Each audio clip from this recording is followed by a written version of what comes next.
Here is the fully corrected version of the Alamo voiceover script, with all grammar, punctuation, and clarity issues fixed, including the earlier verb form error. No scene numbers, just continuous text for professional narration. Morning sun rises over a Spanish mission in San Antonio. Fewer than 200 men prepare to face death. Reinforcements will not arrive. Escape remains possible, yet they stay, choosing certain doom over survival. What drives ordinary people to embrace their own extinction? February 1836. Texas burns with rebellion against Mexican authority. General Antonio López de Santa Anna marches north with thousands, bringing one message: death to all traitors. The Alamo stands in his path, a crumbling mission defended by farmers turned warriors. William Barrett Travis commands the garrison, 26 years old, proud, unbending. James Bowie lies sick with typhoid, his legendary knife useless in trembling hands. Davy Crockett, famous frontiersman, jokes with younger men. These 13 days will define Texas forever. Support our channel, subscribe so you won't miss exciting new videos. Your likes and comments inspire us to create more quality content. Together, we'll make this channel a place of knowledge and inspiration. Thank you for your support. Why does this battle matter to you? 189 defenders against thousands. A tactical disaster. A military failure. Yet remember, the Alamo births a republic. The greatest victories sometimes emerge from the bloodiest defeats. Sacrifice creates legends that outlive empires. Santa Anna believes one assault crushes rebellion. Travis believes 13 days of resistance inspire Texas. Both are partially correct, but history remembers defenders, not conquerors. Their defiance transforms a minor skirmish into American mythology.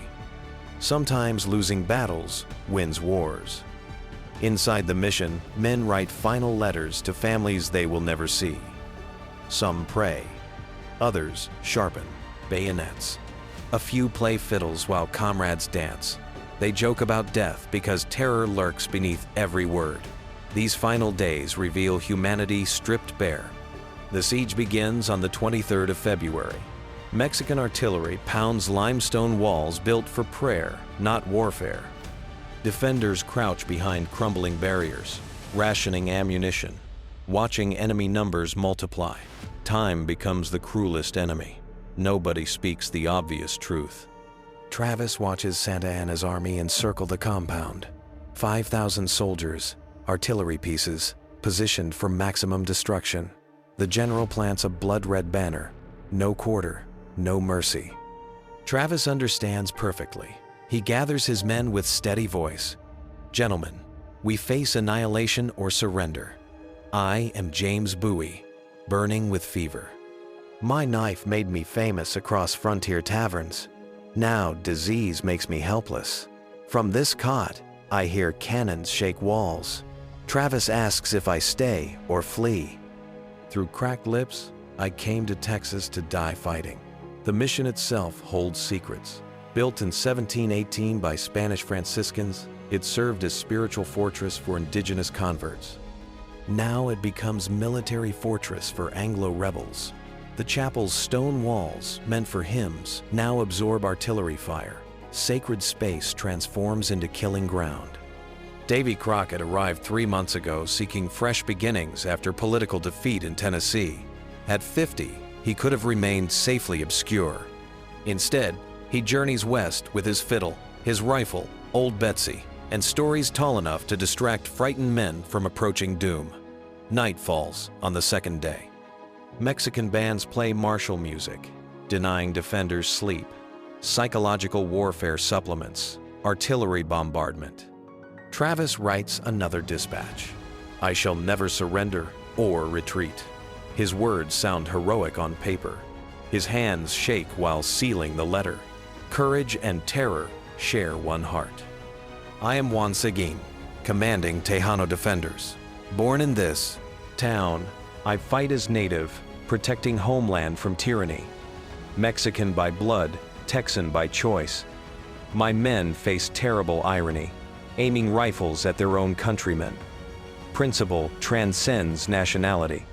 Freedom has no heritage. Inside the Mission Church, women and children huddle in darkness. Susanna Dickinson cradles her infant daughter. She married Lieutenant Almaron Dickinson 6 months ago. Now she watches him prepare to die defending strangers' dreams. She cannot leave loyalty binds stronger than fear or reason. The artillery barrage continues relentlessly. Limestone chips fly like shrapnel, cutting exposed flesh. Defenders repair breaches at night, praying walls hold until dawn. Ammunition runs low, food grows scarce. Yet morale persists through something unexplainable. Perhaps Defiance itself sustains them when hope vanishes completely.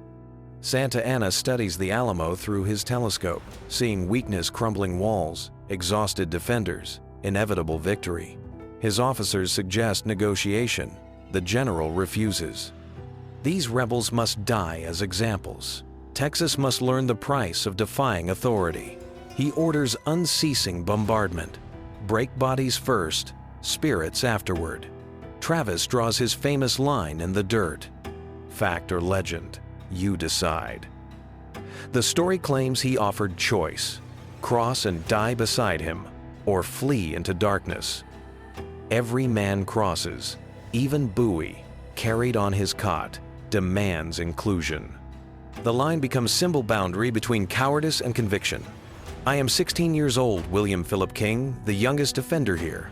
I lied about my age to join the revolution, thirsting for glory. Now I stand guard at the south wall, rifle trembling. Men twice my age joke about my youth. Their laughter steadies shaking hands. Death finds cowards and heroes equally. 5th day of siege. Mexican artillery shifts northward, pounding the same section repeatedly breach the wall, storm through the gap. The strategy becomes transparent. Defenders scramble to reinforce. Weakened stone, hauling timber, packing dirt, praying. Engineering defeats mathematics, but physics favors Santa Anna's overwhelming firepower. Crockett entertains exhausted men with stories from Tennessee wrestling bears, outsmarting politicians, surviving frontier hardships that grow taller with each telling. Nobody cares about accuracy. They need distraction from their approaching fate. Laughter echoes through the compound. Storytelling becomes resistance. For brief moments, fear evaporates completely. An unexpected detail. Travis owns slaves. So does Bowie. The revolution they fight for includes preserving slavery's expansion westward. Freedom means different things to different people. History contains no simple heroes, only humans making choices with incomplete morality. The Alamo's defenders embody their era's contradictions.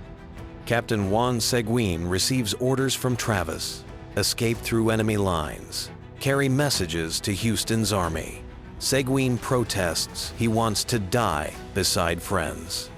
Travis insists someone must survive to tell their story. Reluctantly, Seguin agrees. On the 8th night, he slips through Mexican positions. Survivor's guilt will haunt him forever. Mexican soldiers dig trenches closer to walls, shovels scraping earth throughout the night. Artillery moves forward, increasing accuracy. The enemy tightens its grip methodically. Travis calculates days remaining before the inevitable breach. He writes final words: "Take care of my son. Tell him his father died free. I am Antonio Fuentes, fighting beside Anglo settlers despite sharing blood with Santa Anna's soldiers. My neighbors call me traitor. I call them tyrants. Freedom has no nationality. Oppression speaks every language. When the final assault comes, my rifle answers regardless of who stands opposite." Conscience outweighs heritage. 10th day. Mexican artillery creates a breach in the north wall. Defenders work frantically, plugging gaps with timber and earth temporary repairs against permanent damage. Stone crumbles faster than they rebuild. Mathematics and physics conspire against them, yet they continue working because surrender also means death. Lieutenant Almaron Dickinson stands on the chapel roof. manning artillery. He watches Mexican soldiers multiply daily. He calculates angles, estimates, ranges, rations, cannonballs for maximum effect. Each shot must count. Below, his wife Susanna tends wounded. Their daughter sleeps through explosions. Family exists only in fragmented moments between bombardments. You must understand Santa Anna's perspective. He faces rebellion in distant province. His army marches through winter, supply lines stretch thin. He needs quick, decisive victory to prevent further insurrection. The Alamo represents more than fortress, it symbolizes Mexican authority. He cannot negotiate with rebels. 11th day. Travis addresses his men without speeches about glory or promises of miraculous rescue. Just brutal truth. We will die here, but Texas will remember. Our sacrifice ignites something larger than ourselves. When they overrun these walls, fight until your final breath. I am James Bowie, lying on this cot with pistols loaded beside me. Fever consumes my body, but rage keeps my mind sharp.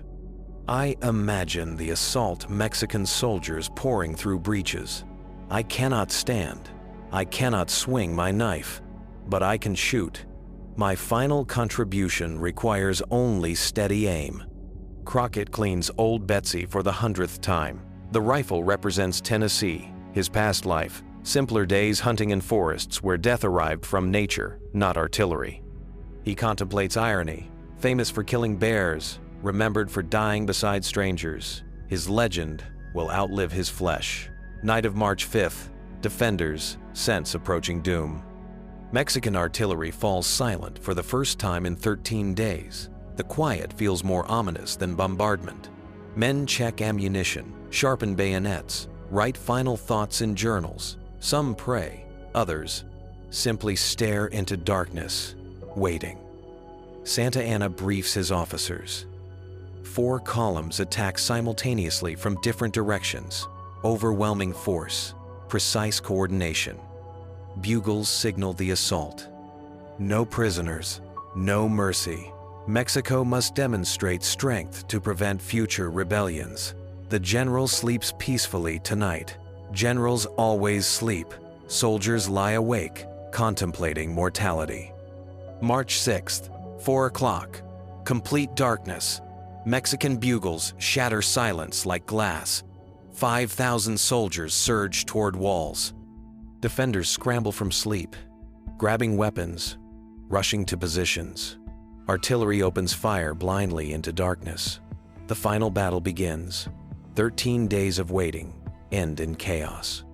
I am Private Daniel Cloud, firing from the north wall. Mexicans climb over dead comrades, pushing forward despite casualties. We reload, fire, reload again. They keep coming. My hands burn from hot rifle barrels. Smoke blinds me. I fire toward shadows, hoping bullets find flesh. The north wall collapses under concentrated assault. Mexican soldiers pour through the breach like water through broken dam.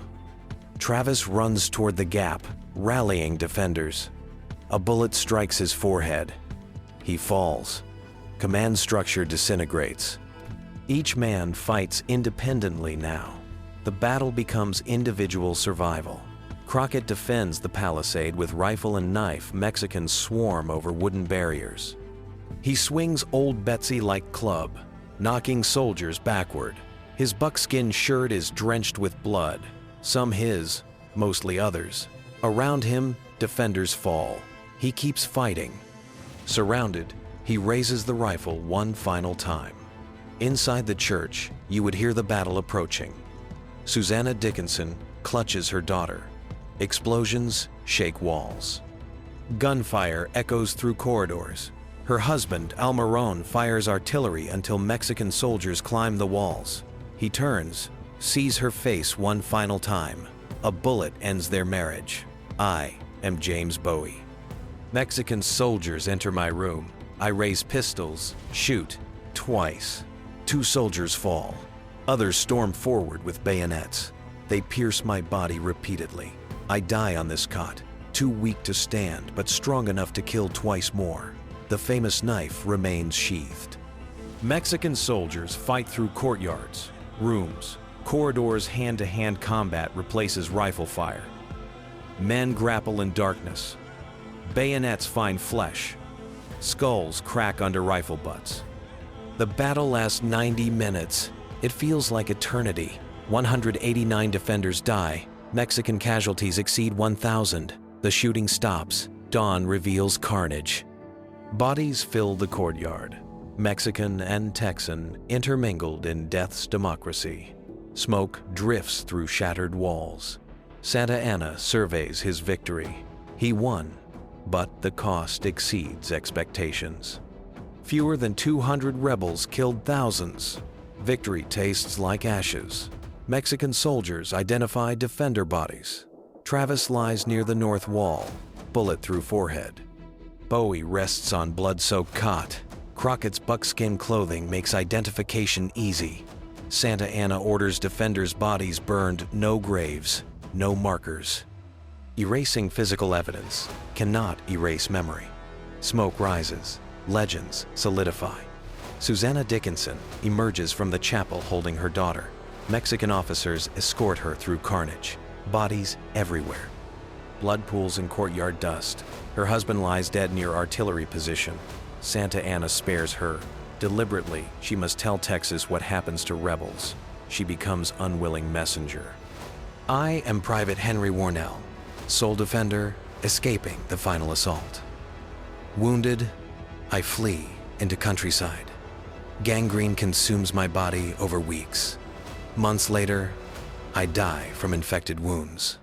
My escape proves meaningless. Death arrives later, more painfully. But I carry the story beyond walls. Word spreads. Texas learns. Support our channel. Subscribe so you won't miss exciting new videos. Your likes and comments inspire us to create more quality content. Together, we'll make this channel a place of knowledge and inspiration. Thank you for your support. Santa Anna believes the Alamo victory crushes rebellion. Instead, it ignites rage across Texas. Remember, the Alamo becomes battle cry, uniting settlers. 6 weeks later, Sam Houston's army destroys Mexican forces at San Jacinto. Revenge tastes sweet. Independence becomes reality. Santa Anna's tactical victory produces strategic disaster. Why did they stay? Honor? Stupidity? Idealism? Perhaps all three intertwined impossibly. Travis chose glory over survival. Bowie chose conviction over comfort. Crockett chose adventure over safety. 189 individuals chose death over surrender.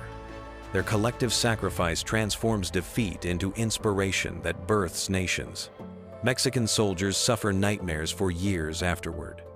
They remember desperate fighting, defenders who refuse to quit even dying. Some attackers desert Santa Anna's army afterward. Victory feels hollow when purchased with thousands of casualties. The Alamo becomes monument to both sides' courage and stubborn determination. Tejano defenders occupy complicated historical space fighting against their own heritage, choosing principle over nationality. Antonio Fuentes, Gregorio Esparza, Juan Abamillo, names forgotten by history, sacrifices overshadowed by Anglo heroes. Yet they died equally, bled equally, chose equally. Memory should honor them equally. The Alamo becomes shrine within decades. Pilgrims visit ruins, searching for meaning amid crumbling limestone. They imagine the siege, the assault, the desperate final stand. They photograph walls, touch stones, feel history vibrate through fingertips. The mission transforms from religious building into secular temple of sacrifice. Historians debate facts endlessly. Did Travis draw the line? Did Crockett die fighting, or was he executed after surrendering? How many defenders actually stayed? Numbers vary. Accounts conflict. Truth dissolves into legend. Perhaps accuracy matters less than meaning. The Alamo represents an idea, individuals standing against overwhelming force. Children learn simplified versions, brave Texans versus cruel Mexicans. Reality proves more complex. Both sides fought courageously. Both committed atrocities. Santa Anna wanted to preserve territorial integrity. Defenders wanted freedom from distant authority. Neither side held monopoly on virtue. History contains no simple heroes. Political interpretations shift across generations. 19th century Americans see manifest destiny triumphant. 20th century revisionists question heroic narratives, emphasizing imperialism and slavery. 21st century scholars seek balanced perspectives, acknowledging complexity without diminishing sacrifice. The Alamo becomes mirror reflecting contemporary values. Each generation projects its prejudices, yet beneath political interpretation, human stories persist. A 26-year-old commander writing final letters to his son, a famous frontiersman entertaining frightened men with tall tales, a sick knife fighter choosing death over dishonor. These individual moments transcend ideology. People face death with courage. The 13-day siege demonstrates military principles. Superior numbers mean little against fortified positions and determined defenders. Morale outlasts logistics. Willpower defeats mathematics temporarily. Santa Anna learned expensive lessons. Quick assaults save lives. Prolonged sieges create legends. Defenders proved ordinary people become extraordinary under pressure. Modern military scholars study the Alamo as case study in asymmetric warfare. How do small forces maximize defensive advantages? When does symbolic resistance outweigh tactical withdrawal? What psychological factors sustain morale against overwhelming odds? The answers remain relevant across centuries. Courage transcends technology. Texas independence lasts 9 years before annexation to the United States in 1845. The Republic of Texas flies its own flag, prints currency, negotiates treaties independently. The Alamo defenders' sacrifice creates breathing room for nationhood. Whether that outcome justifies their deaths remains eternally debatable. Susanna Dickinson lives 47 years after the battle. She remarries multiple times, struggles financially, watches her daughter grow and marry. Reporters constantly interview her, seeking first-hand accounts. She describes the assault, the noise, the terror, watching her husband die. Her testimony preserves details otherwise lost forever. Juan Seguin escapes to tell the story, fights at San Jacinto, serves in Texas Senate, becomes San Antonio mayor.